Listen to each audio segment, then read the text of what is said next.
বন্ধুরা, আসসালামু আলাইকুম রহমতুল্লাহি ওয়া বারাকাতুহু।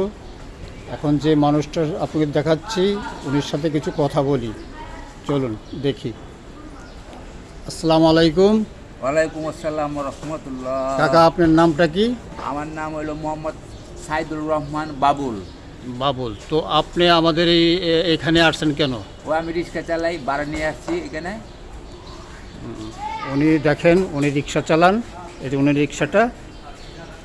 তো ভাড়া নিয়ে আসছেন, তারপরে চিন্তা করলাম দৌড়নাটা এখানে আদায় করি।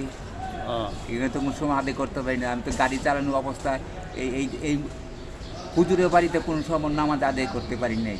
আজকে যে মনটা চাইলো যে হুজুরের বাড়িতে নামাজ আদায় করি।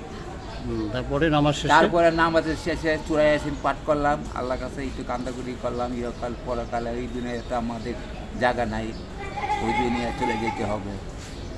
এই দুনিয়ার শান্তি এবং আখেরাতের শান্তি কীভাবে আমরা পাবো, আল্লাহ আমাদেরকে জ্ঞান দান করতে।